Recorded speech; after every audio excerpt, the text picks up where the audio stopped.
Hello hi అందరికి. This is Neeraja Venu. Welcome to my channel. ఇది నా ఫస్ట్ వీడియో యూట్యూబ్ ఛానల్లో. ప్లీజ్ సపోర్ట్ చేయండి. ఫస్ట్ సబ్స్క్రైబ్ చేసుకోండి, షేర్ చేయండి, లైక్ చేయండి అండ్ కమెంట్ చేయండి. ఈ మధ్యనే నేను హిమాచల్ ప్రదేశ్కి వెళ్ళొచ్చాను. అక్కడ కసోల్లో మణికరణ్ అనే టెంపుల్ ఉంటుంది. సో ఆ టెంపుల్ గురించి మీ అందరికీ చూపించాలని, ఆ టెంపుల్ హిస్టరీ మీకు చెప్పాలని నాకు ఎందుకో అనిపించింది. సో అప్పుడే డిసైడ్ అయినా నేను ఎలాగైనా ఈ వీడియో అందరికీ చూపించాలి, యూట్యూబ్ ఛానల్ పెట్టాలి అని చెప్పి.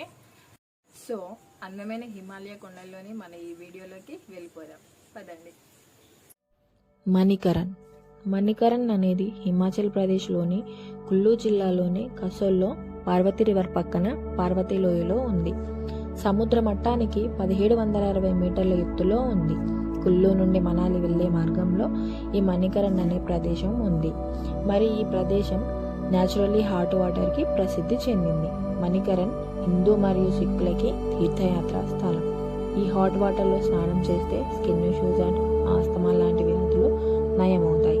ఇంకా పురాణాల ప్రకారం పరమశివుడు పార్వతీదేవి భూసంచారం చేసే సమయంలో ఆ మహాదేవి చెవి కమ్మలు ప్రమాదవశాత్తు పడిపోతే ఆ మాత కమ్మలు తస్కరించిన శేషు భూలోపలి పొరల్లోకి చొచ్చుకుపోయే విధంగా దుస్సాహసం చేయగా పరమేశ్వరుడికి ఆగ్రహం కట్టలు తెంచుకొని తన త్రినేత్రంతో ఆ మహాపాపి శేషుని భస్మం చేయాలి అని అనుకునే సమయంలో ఆ మాత శివాగ్రహాన్ని కట్టడి చేయగలిగింది. స్వామి, మీ ఆవేశాన్ని ఇలా చూపడం తగదు. శేషు చేసిన పాపానికి తగిన శిక్ష లభిస్తుంది అని చెప్పడంతో మహాత్మ తన త్రినేత్ర భస్మ ప్రక్రియని విరమింపజేసుకున్నాడు. ఎంతసేపటికి తనకు లభించిన భ్రాతృత్వానికి ఆ పార్వతీదేవి ప్రేమకు తగిన విధంగా స్పందించకపోవడంతో శివాగ్రహంతో ఆ పరమశివుడు శివతాండవాన్ని ప్రారంభించాడు.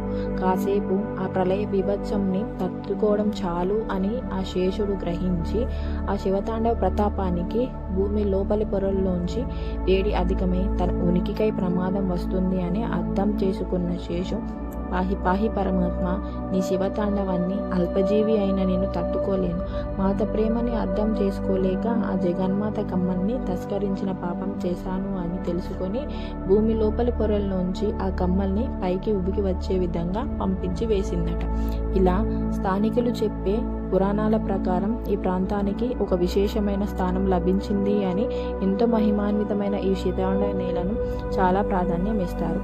ఇక సిక్కుల మతాన్ని స్థాపించిన గురునానక్ కూడా ఈ ప్లేస్కి వచ్చి అక్కడ ఆకలితో ఉన్న తన శిష్యుల ఆకలిని తీర్చాడని, భూమి లోపల నుండి వచ్చి వేడి నీటిలో ఒక రొట్టెను భగవంతుని స్మరించి దానం చేస్తే తమ జీవితంలోని కష్టాలను ఆ పరమాత్మ తేలిపోయేలా చేసి గట్టెక్కిస్తారని బలంగా నమ్ముతారు.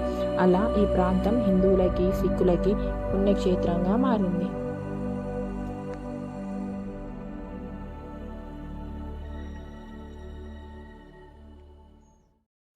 Thanks for watching this video. I hope ఈ వీడియో మీ అందరికీ నచ్చిందనే అనుకుంటున్నాను. మరిన్ని వీడియోస్ కోసం నా ఛానల్ని లైక్ చేయండి, షేర్ చేయండి అండ్ సబ్స్క్రైబ్ చేసుకోండి. నమస్తే.